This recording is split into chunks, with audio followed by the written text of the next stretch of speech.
No, I used to hang out with Norm Macdonald a lot. Me and Norm were really close. God, I loved him. And we used to go play tennis. And after we played tennis, we'd go into like the 7-Eleven. And we'd always do this thing where we go, okay, we're going to go in together. And each of us has to point at one item and make a joke about it. And it was really hard. Like people think making jokes as a comedian is easy, but it's not. But I'll never forget Norm did this. It's the only one I remember. But I pointed to, you remember those things, animal crackers? Yeah. And I pointed to the animal crackers, and Norm just goes, that horse cock didn't taste very good.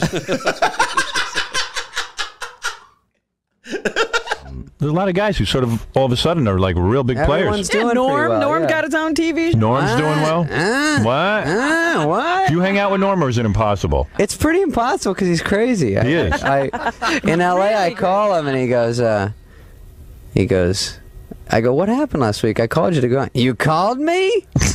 And I go, yeah. On my phone? I go, yeah. And he goes, oh, yeah, I got that. I go, well, you didn't call me back? No. And he's serious.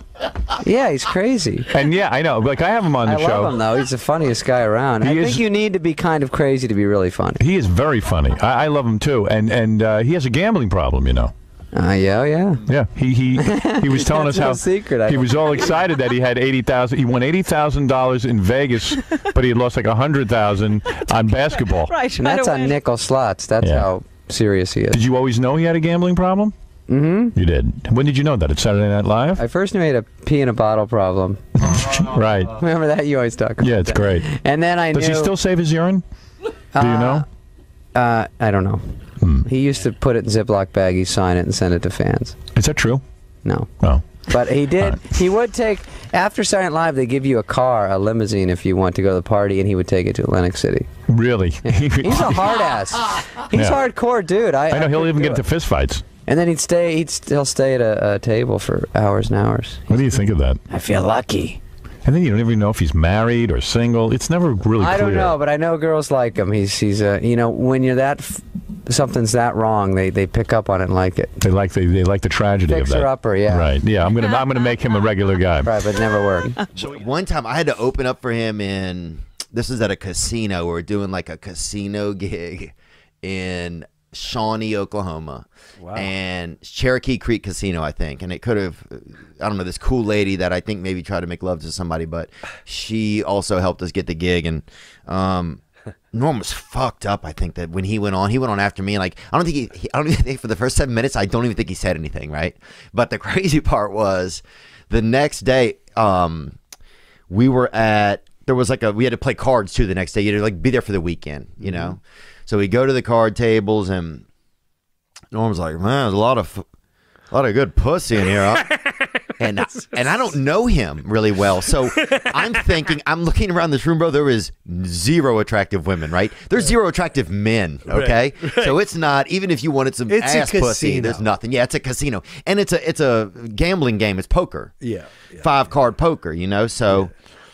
And I'm just thinking, well, I guess I just agree with him. You know, he's getting older, and you know, maybe he has a different perception of what's attractive. And I'm like, yeah, man, there sure is. He goes, fuck no, there isn't. Like he had played me, you know, like he was like, this is the ugliest batch of people I've ever seen. You know, I don't know if Norm still tours. You'd be a good compliment for Norm, man. You don't think I'm too much, too similar? I don't know. I think it'd be funny. Jeez, he's my hero. I think it'd be work. Yeah. I'd be blown away. Yeah, the guy's amazing. Never met him. Very funny. Well, you know, just it's such an impressive stand-up to see live. You know? Yeah. Because you think right before he goes on, I opened up for him for about a year, and after we did Dirty Work, and then he always think like no matter where you are, you think like he's not going to make it. Like he goes, he's holding his stomach. He goes, I can't do this, man.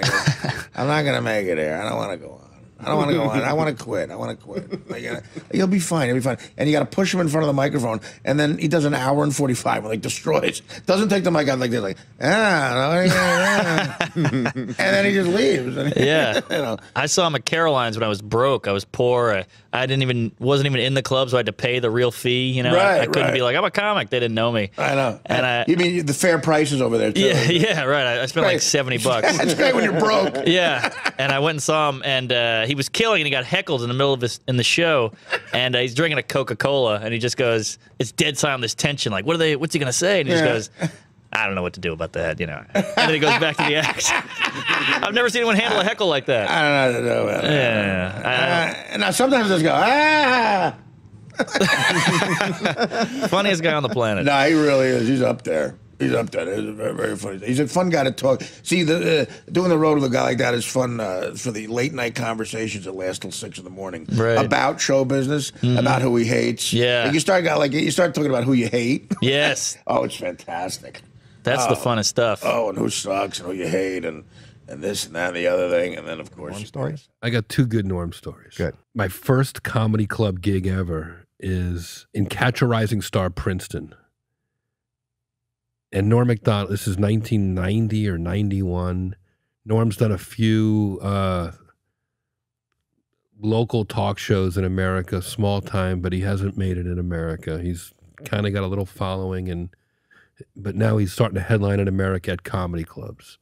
This is at a time where in New Jersey, if you weren't telling dirty nursery rhymes wearing a leather jacket, you weren't really interesting to anybody.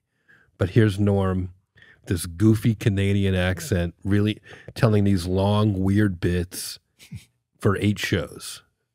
And he probably bombed 3 out of 8 shows. Whenever he killed, he would kill, when it was a sophisticated crowd, he would get him and he would kill. He would just go backstage, he'd pull out a deck of cards, and he'd make me and Rich Voss play poker with him.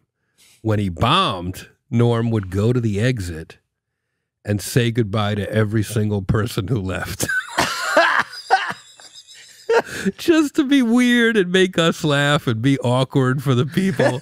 He would thank everyone for coming after he bombed. Serious? He was such a nut. I love that.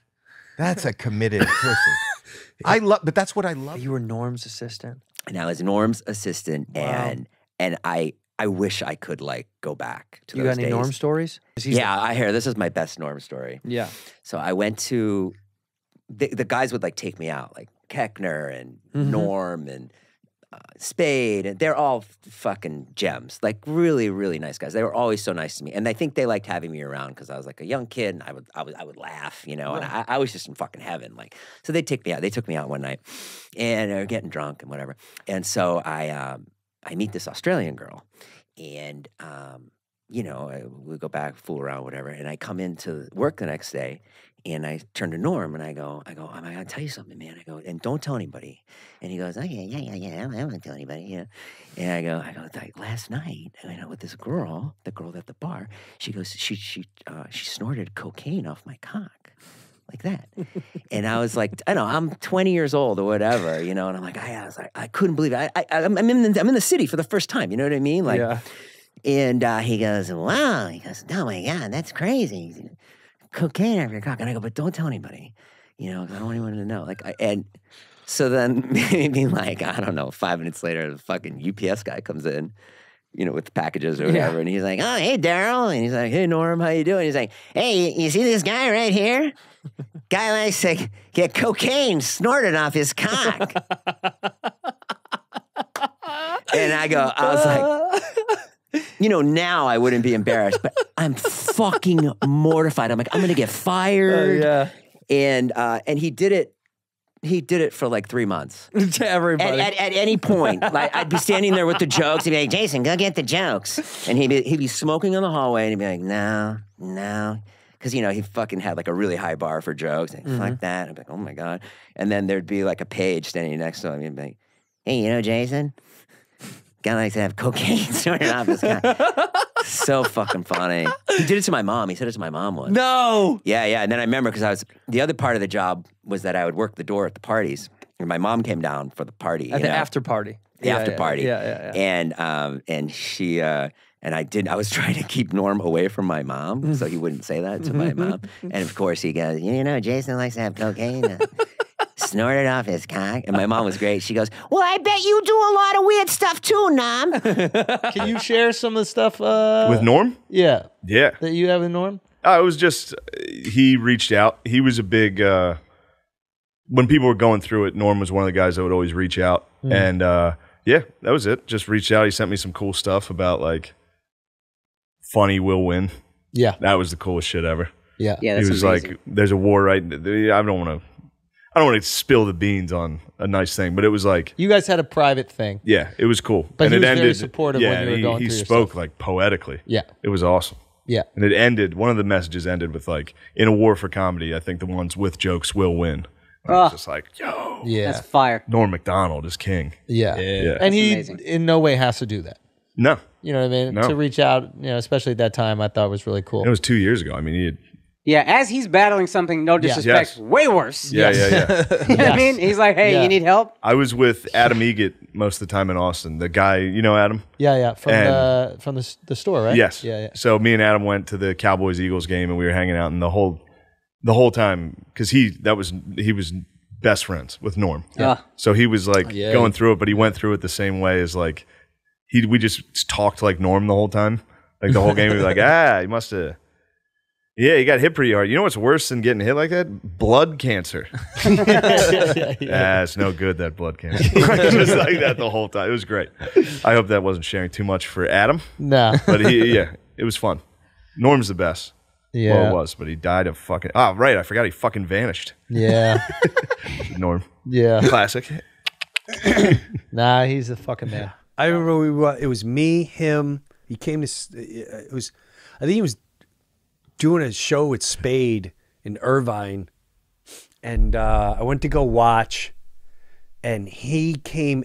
We went like by the dumpster afterwards, and it was me, him. Oh, I know what you're talking about outside. There's Yeah. that little outside area where you park. Yeah. Yes. Yeah. And I don't know if it was. There was one other person there. I don't remember who was there. So he says, "Hey, bro, you want to get stoned?" I went, "Nah, man." I stopped. He goes, "What? Jesus Christ! Fucking guy from Half Baked. You can't fucking stop getting high. The fuck you dying about?" He was so angry that I didn't want to get high. He was so pissed.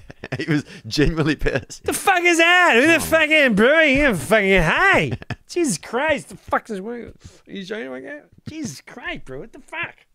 He was so he judged me now, and no, I stopped for a while, man. Like, That's I all. smoked it all. I did everything. I smoked as much as I I could. beat the shit out of marijuana. Yeah, dude. Hard. Yeah, I think For you what? won. One hitters. I was crushing it. I'm meeting Vaughn years before, talking about punching elephants in the nuts. Been there, done that. I did it. Yeah. I would go down to the comedy club, and I remember Norm Macdonald would come through, and he was probably 25 years old, right? And I'm 16 in the audience. And then I got to become this huge fan of Norm, and he was Norm. But back then, there wasn't a lot of people doing stand-up like Norm. Like, there wasn't this sort of angle of sort of this absurdity to it, this sort of, it was more of a structured, down the middle way of doing stand-up back then. And so Norm was this sort of, it was a curveball. Yeah, this sort of curveball, and we just couldn't get enough of it. So every time we was in town, we'd be down there. But Howard Wagman told me this story about Norm, and the first time he came down to do stand-up at Yuck Yucks in Ottawa, and he got off stage, and he was disappointed in how it went. Norm was. He said, "I'm never doing this again." He walked down the street. Howard Wagman chased him down Spark Street in Ottawa and said, "No, that was great. You're coming back." And he made him come back, and the rest is history. I was on a plane with him accidentally twice. Nice. Twice. That must have been amazing. Twice on two separate occasions. Just totally random. We sat next to each other on the plane, like, whoa, this is crazy. Yeah. And the last one, it was so funny because he was telling me about how he quit smoking. Yeah, I quit smoking. It's fucking, turns out it's real bad for you. Like, this whole thing about quitting smoking. And we're talking about it, like, how hard was it to quit? This whole thing. The moment we land, he walks into the gift shop, buys a pack of cigarettes, and he's lighting them before he gets out the door. Yeah. And I go, "I thought you quit." He goes, "I did, but all that talking about it made me want to smoke." Yeah, it's probably all an elaborate setup, right? He probably was planning it the whole way. I don't know. Who knows? He probably doesn't even smoke. He was just doing it as a gag. No, he was. Did you know he was sick? I didn't know. No, me either. You said you had two stories. There was what's the other one? Oh, so he'd invite me over to SNL once in a while to play poker on off nights, on Monday nights or something, and to watch him play poker while watching Monday Night Football and a baseball game. Like, he was a gambler. Right.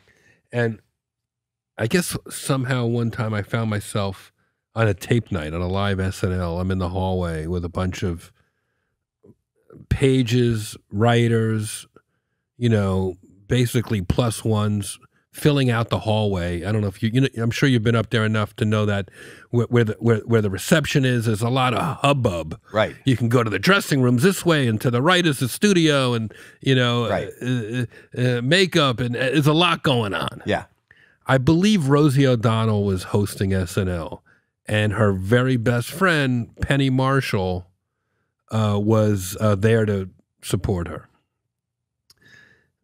Penny Marshall, at the height of her movie director swag, is walking through the hallway with her head down, sunglasses on, baseball hat, doesn't want to be bothered, treating all these basically writers and NBC employees and me and Norm as big timing us, pretending we're just looky-loos out on the street, right? Just doing a celebrity don't bother me moment. Flyby. Flyby, thank you.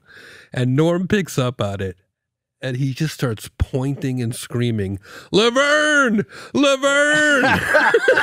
Laverne! And she didn't look up. She never knew it was Norm. She was just gone. You know? Oh, my gosh. And, of course, the whole hallway's falling down. Like, I wonder if he's doing it. He did Last Comic Standing. He was the only honest judge. He would tell comics they were hacks. It was awesome.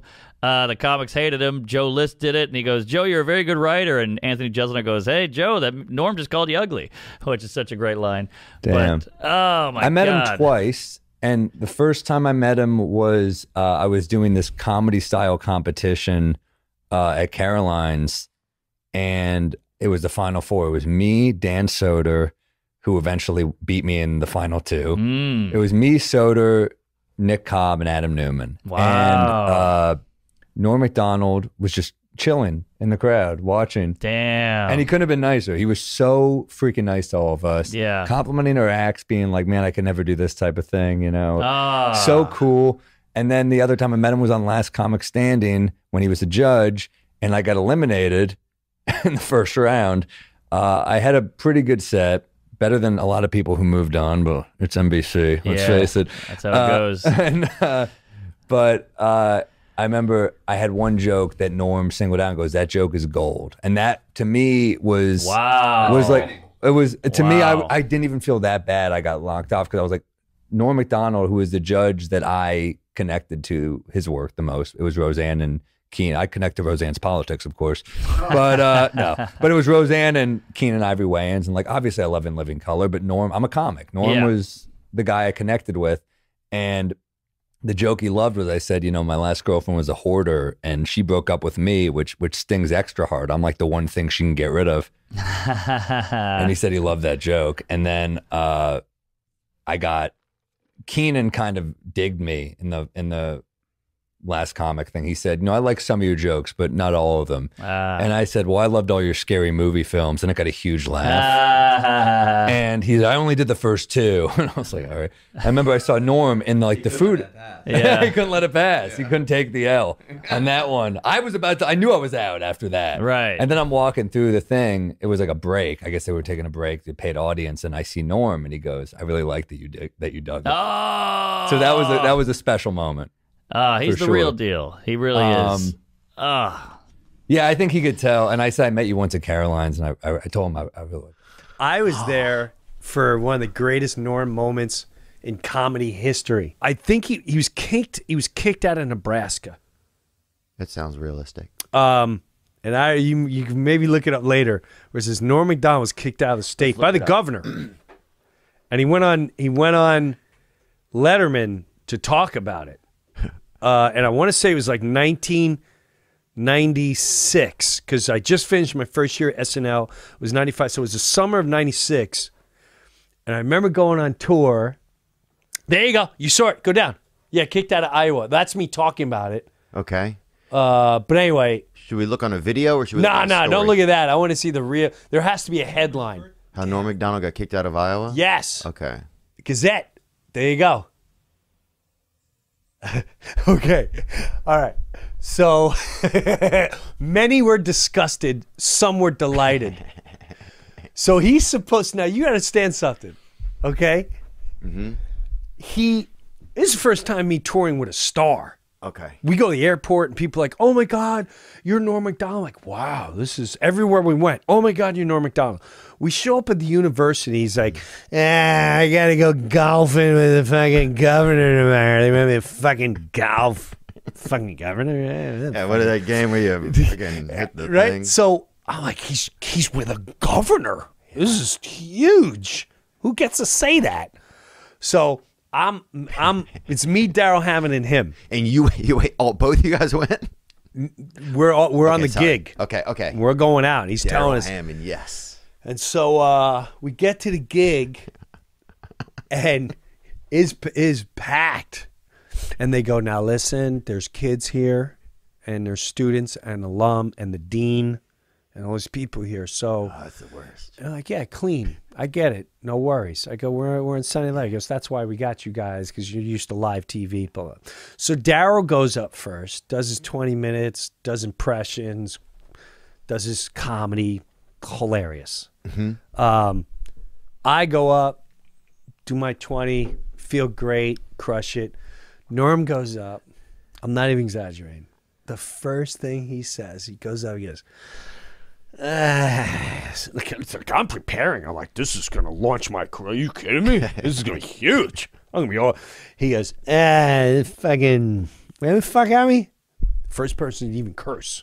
Right? I went, oh, shit, he cursed. And he goes, so if you're gay, would you rather be the ass guy or the dick guy? This is what he starts off with. So I go, Daryl, you gotta come see this. And he's going, and he won't stop. He's like, Daryl's just being depressed in the back. Because if you're the ass guy, why do you want to be the ass guy? I don't know. First of all, he's going on. People are grabbing their kids, running up the aisle. I never saw a place clear out. It looked like a fire alarm was going off. But the college students were staying, and they were howling with laughter. And one thing, and then in the middle, after about 15 minutes, he goes, Jesus Christ, what do you want to do? You want fucking airplane jokes? You want fucking 7-Eleven jokes? Jesus Christ, fuck out of here. So the next day, in the paper, USA Today or the Gazette, they're like, Norm Macdonald's out. Wow. Governor wants him out of the state. Governor wants him. Get out of my state. But to witness that.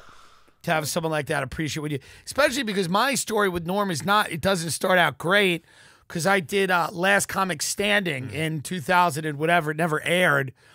And I did my joke, and I did well, and it was him, it was Damon Wayans and Roseanne. Yeah. And Roseanne liked me. Damon Wayans, he was like, he was just like, yeah. He just like smiled and laughed. I think he said right on. I don't know what he was just like barely there. Like he wasn't, I don't remember anything either way. And then Norm was like, how many years have you been doing comedy? I'm like, 4. He's like, what? It takes 10 years to be a comedian. What are you doing here? I was like, ah.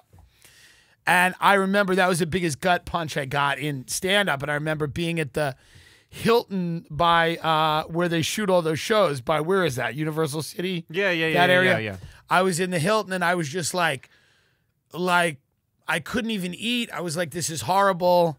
And I spoke to one of the comics I was staying with at that point, and he was like, Last Comic Standing. He's like, you go in there and they pay legends to tell you not to do what you love, which is kind of what.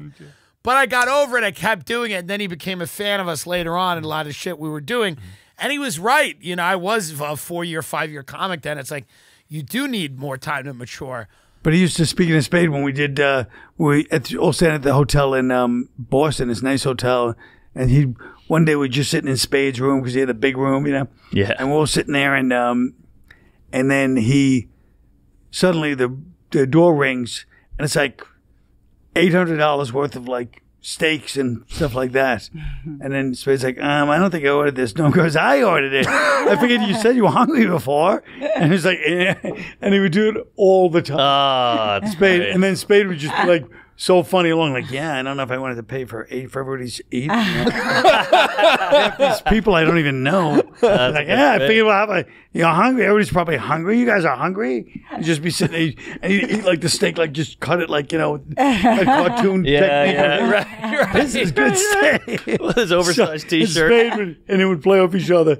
Watching them was like one of the funniest things, like watching a TV show. I was writing like bad sketch jokes my like first year in LA with a friend of mine at the Coffee Bean. I don't even think it's there anymore, across from the mall. And it's late, and they're about to close down. And in walks Norm Macdonald. And the girl says to me, who I'm writing with, this girl that I worked with at a production company, she says to me, she goes, oh, yeah, you know who that is, right? And I go, holy fuck, holy shit. And she goes, that's the Bob Dole guy. I go, the Bob Dole guy? Oh, I would have ripped her eyes out. I mean, I was like, it's fucking Norm Macdonald. And Yeah. she's like, no, I know, I forgot his name. I was like, Oh, what? God. So we sit there and I'm kind of fanboying out and I'm just kind of, like not trying to face him, and he's ordering coffee and I keep kind of looking over just to like, cause you just want to get a glimpse. Cause when I'm 22, I just moved to LA. I was like, fuck, holy shit, it's Norm Macdonald. He comes in there where the coffee is. He looks over. She's a pretty girl. Okay. And obviously doesn't see me at all. Doesn't know I exist. And he's kind of trying to talk her up a little bit. He's like, what are you guys doing? And she goes, oh, we're writing sketches. And he goes, oh yeah, I know a thing or two about sketches. And both of us were like, yeah, no, we know. Like, and I started stumbling. I'm like, no, I'm a fan of your sketches. Right. Yeah. And he goes, oh, okay. Well, I'm gonna go next door. I'm gonna get a Steinbeck novel. Barnes and Noble. There used to be a Barnes and Noble. He goes, yeah, I'm gonna get a Steinbeck novel. I'm laughing, thinking he's just making jokes. And he goes, I'll be back. Okay, I'll be back. And he walks out, and I'm like, whoa, how fucking cool was that? Hand to God. He comes back in with a Steinbeck novel, and sits down by us, and just starts talking. Oh my God. I swear on my life. Oh my God. It was almost like you started a Norm engine, and he just wanted to talk. So he just started talking and talking and talking and telling stories. And I shouldn't tell it. Like, I don't want to fuck it up, but the best story he told, I said, what was your most, like, secret fun thing that happened at SNL that, like, like, what was some inside shit? And he goes, Smigel and I, Robert Smigel. If you don't know who Robert Smigel is, he's Triumph the Insult Comic Dog. He's the voice and the genius behind that. Smigel's a fucking phenomenal genius writer and comedian. He goes, Smigel and I, we used to write sketches for Tracy, because we knew Tracy Morgan. We knew Tracy, he was bad in table reads. He couldn't read for shit. He's a fucking stumble through words, So one time we wrote this sketch that we knew was going to tank. Lauren hated it. And we showed it to Tracy anyway because we knew he had trouble reading. He had someone helping him read. He had bad time with S's. So we wrote this sketch about this guy who's like a gay animal handler named Brian Fellows. Do you remember that sketch? Yeah. Brian Fellows? And he goes, if you look, the best part for us was it was Brian Fellows, apostrophe S, Safari Planet. It was 3 S's in a row is the sketch that we pitched. So in the room, even though the sketch was bad, we knew Tracy would go, Brian Fellows, this is Brian Fellows, this is Safari Planet. And we knew we would crush in the room. He goes, and everybody lost it. He was like, the sketch was terrible. But Tracy would go, Brian Fellows, this is Safari Planet. And Norm goes, and he goes, that is the funniest thing. We used to fuck with Tracy all the time. And dude, I was like, my heart was filled with comedy warmth. This is the most wild part. Again, I don't believe that this happened. To myself, I'm going, this is a lie. You're making this up. Right. But she's my proof. We walk out when they finally close the doors. After they're like, Mr. McDonald, you can stay. The Coffee Bean kids are sitting just listening. We all walk outside, and he starts taking off, kind of headed north on La Cienega. And as a joke, my friend goes, do you want to ride? Are you walking? And he goes, no, I don't want to get in the car with you. And we start laughing, and he goes, okay, shotgun. And he comes and runs, sits in the front seat. No. I swear to God on my life. Oh, my God. Her car. I'm sitting in the back seat, and he's showing us where to go, and we drop him off at his house, and at this complex. And he gets out, and he kind of opens the door, and we didn't say anything the whole car ride. Right. We just listened to him going, left here, right here. And he gets out, and he turns and looks in the car, and all he said, he just goes, good luck, or whatever. and closes the door. Wow. Yeah. That was my Norm Macdonald moment in comedy. I have so many Norm moments in my life. My first press conference with Norm was they prepped us into like, you know, you got to speak and it's live, and be BBC. And he's a bigger star than you, so you have to sit there and kind of pay. You have to be. It was him and Spade right next to me. So you have to be second fiddle at the moment, or were you? Yeah, man. I just got. I'm the new kid on the block. We're all a new cast. It's an all new cast except for Spade, Tim Meadows, and Norm Macdonald. Wow. And we're like, whoa. And even looking at Norman Spade, I was like, oh, these guys are stars. Like, this is huge. Yeah, I bet. I'm really looking up to them. And the press conference go, and I dropped the ball right out of the bat. They asked me, the head of NBC who fought for me to be there, goes, Jim, what was it like growing up watching SNL? And now you're here, you're from New York, and now a fellow New Yorker.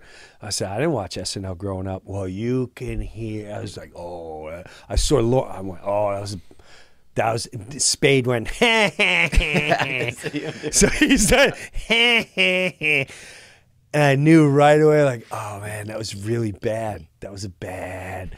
And so he goes, I go, well, I wasn't allowed to because I was young. And he goes, well, what about when you were old? He's trying to prep me. He goes, surely when you got older and you were allowed to watch it. And I went, I was out on Saturdays. I wasn't watching TV. And and Norm's like, they're going to like you. They're going to like you. This is my guy. And he's smoking. No way. He's smoking, and Marcy Klein is just going, no, put out the cigarette. He's like, I'm not done. This guy's going to get fired. So I think I'm going to get fired because I saw Lorne Michaels' face. He was pissed. So you sitting there super nervous at this point? I swear in my life and my kids' lives, I thought I was going to get fired. Damn. Because I just basically said I don't watch Saturday Night Live. Yeah. And I never did. And yeah, which is not a good answer. It's not the message. In front of the press. Yeah. And I didn't say it in a mean manner, but I could just tell the boss man was like, so I went, oh, Jesus, Lord. So now I'm sitting there thinking I'm going to get fired. Swear to God. And I'm just like, oh my God, I didn't even make it to the first episode. They're going to let me go. So this is what's going on in my head. There has to be a video of this press conference in the black market somewhere. I've looked for it, never found it. It's the 1995 press conference. And so they asked Norm, they go, Norm, you, Tim Meadows, David Spade, you've been here. You know the frat house.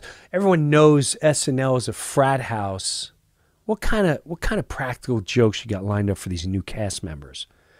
And I swear to you, I went, I'm not even going to be part of the frat house or the practical jokes. Damn.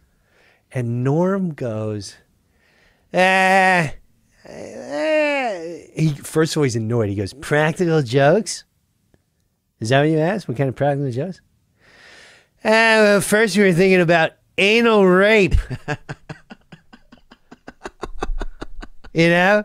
Like, hey, yeah, take your pants. We're going to anally rape you. Welcome to Saturday Night Live. I'm going, oh shit, he's gonna get fired too. Yeah. You can't say anal rape in front of the press. Yeah. He said anal rape. So suddenly you're like, I'm back in this. I'm in it. Yeah, I'm good. I'm good. And I went up to him after. I went, Nori's like, they don't give it. No one gives a shit, bro. Fuck these guys. Yeah. And I realized he would pitch at the pitch meeting. He just didn't care. He didn't care. And I learned so much from him. Just clearly he saw a lot and he's been there forever. Like he would, I remember he gathered the new cast up. He's like, I swear to God, he goes, hey, don't write me any of your gay sketches.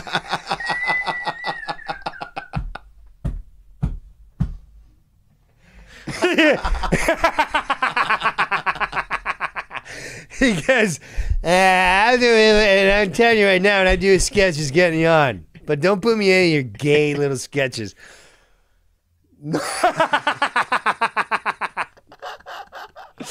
I swear to God, man. I also traumatized him. We would play football in the hallway because he was very competitive. He's always betting. and it was a very tiny hallway, maybe as wide as this, maybe. And he like, come on, bro, we're playing 3 in the morning. Go fucking, come on, we're playing football. Me, you, Colin Quinn, and fucking Justin, you fucking fuck the phone calls. No one's calling 3 in the morning. Get the fucking ball. Let's go. So he would cheat, would piss me off because I'm competitive. And I'll never forget, he keeps cheating, and now I'm pissed. How's right? he cheating? It's like a hallway. It's like a hospital hallway. It's hallway, but he fucking cheat. He's a cheater. Yeah. Right. So, yeah, he is a cheater. I had boots on. So I had work boots on. Yeah, because you use those to write in. Yeah. I'm supposed to be riding fucking work boots on. I'm stoned. Like, oh, the ink's heavy. Yeah. So now he cheated. I caught the ball, and then he grabbed it and pulled it from me. He's like, "Hey, fumbled!" And he starts running the other way. I'll never forget. I fucking kicked him as he's running in his calf. I went, pow! And he goes, ah! Jesus Christ, bro! Why'd you fucking kick me in my fucking calf? I said, "Cause you're cheating. So you fucking kick me? Ah! Jesus Christ!" And all he did all week, he like, fucking bro, fucking kick me in my calf? Cause I took the fucking ball? Jesus Christ, bro. And Spade just in the distance, like, yeah, I had a good, and so those are the moments I loved more that stuff. You know, all of it was worth it. All of it was worth it. A lot of people get these pictures or tattoos, you know, like of me as Joe Dirt. You know, they send you, a lot of people get a lot of tattoos of stuff, like things you say or photos or whatever, or they send me ones of Farley or whatever. So this guy sends me one of, he's got Norm of all morons on his hand, Norm Macdonald. So I text Norm, I just send it to him. I go, "Hey, you have fans." And then I put in parentheses, fan. all we know is for sure this one guy. And then of course, like days later, "David, hello, it's me, Norm. How are you?" Have you ever texted with Norm? No, I haven't. No. Times 1,000. He just goes, he waits days, and then at 3 a.m, "Hello?" I go, "Norm, what are you doing? Are you answering me from 4 days ago? Is that what you're doing?" "Dave, it's Norm. Do you like money?" "Yes, Norm, I like money. Why?" "Would you like to have more money than all your wildest dreams?" "Yes, I would." And then an hour later, "Would you like to walk into a dealership and point to a car and then just buy it?" I go, "Of course." "How?" And then 3 hours later, "Bet the over in the Blackhawks game in the first quarter." First period or something. I go, "Oh, okay. Too bad that game was 6 days ago, you fucking idiot."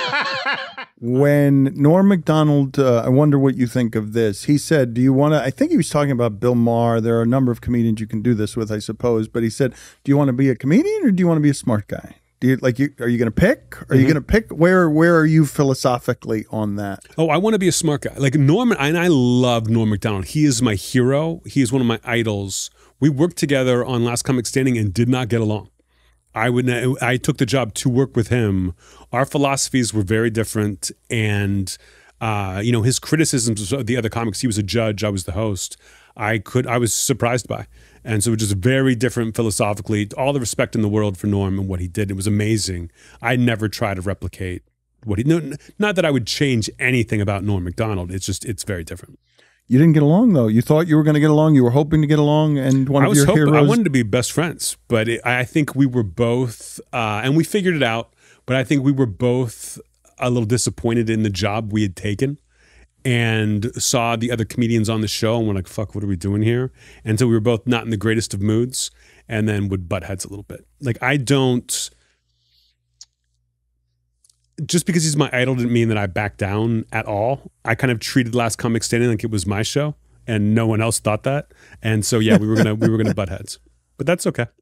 It is okay, but I wonder if you're going in thinking someone's going to be your best friend. You're a loner. He's a hero of yours. I imagine a bit of an inspiration at least.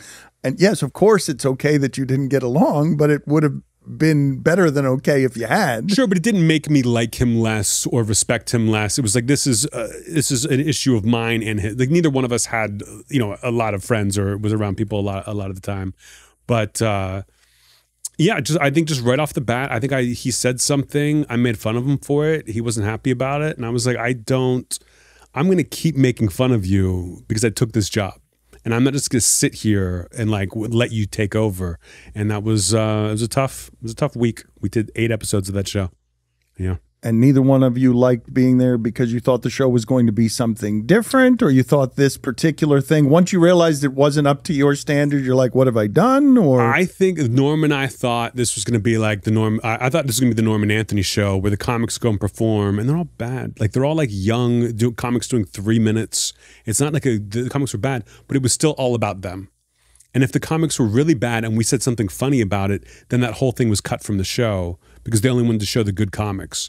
So Norm and I were like, what are we doing here? If we can't give our real opinion, you don't want anyone to be mean, and there's 100 fucking contestants. We were both just like, this is not the best use of our time.